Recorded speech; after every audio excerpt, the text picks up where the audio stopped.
Priscilla Misihairabwi Mushonga. I'm a member of parliament for a constituency in Glenora. For a long time, people were uncomfortable raising it because of the cultural connotations around it.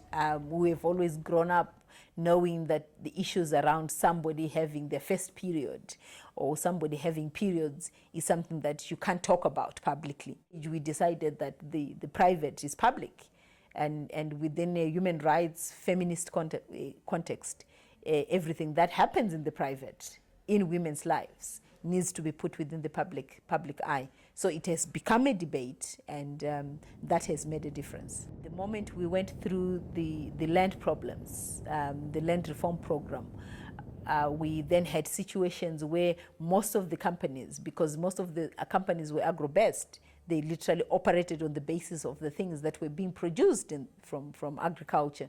And cotton was one area. Zimbabwe actually started going into serious economic decline. Like anything else, sanitary ware became a real issue. This country was the biggest grower of cotton, and that is not happening anymore. We have 85% unemployment in this country. So you literally have most companies having closed down.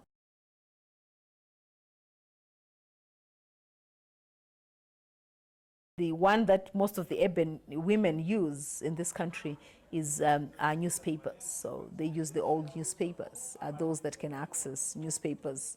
Some of them will use cloth, old cloth, and wash it. But that again has its own problems, because you have to have soap and proper soap that is disinfected for you to then use it, which is what most of the women in rural communities are having to use.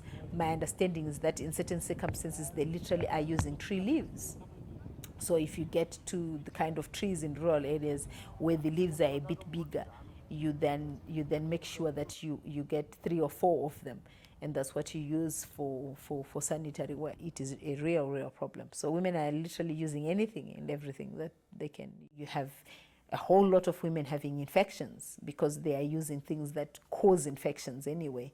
So put HIV/AIDS to it, you literally have a health epidemic in this country, because the more women have infections, the more their chances are high of getting infected with HIV/AIDS. For a lot of male partners, they would assume that you have passed that vaginal thrush, not because it's coming from the kind of material or things that you are using, but that it is coming because you have other partners. The other problem that also has come to our attention is the effect this has got on the girl children in this country, in that because they can't afford to have sanitary ware, they would have to stay off school during the time that they're having their periods. So you almost have every month a situation where for 3, 5, 6 days, depending on how long one person takes when they are having their periods, most of these girl children are actually not attending school. If you're talking about a nation in which 80% of the people live under $1, under US $1 a month, what are you talking about? If you have 3 or 4 women in one household, you are talking about 4 by 4, you're talking about $20.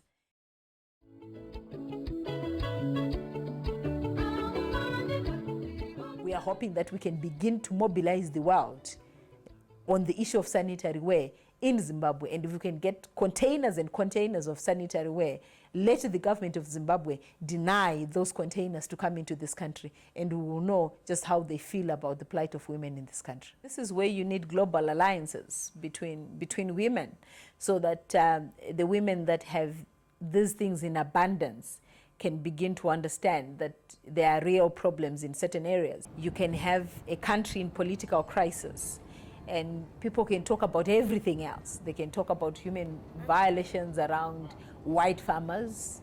They can talk about human rights violations around unemployment. They can talk about human rights violations around a food crisis.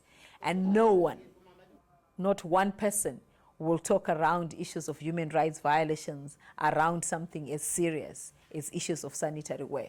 So this is where we need those global alliances, so that even when people are talking about the political crisis in Zimbabwe, they do understand that that political crisis actually means what we are talking about right now, which is the issue that women cannot freely and openly and happily go for their monthly periods in this country.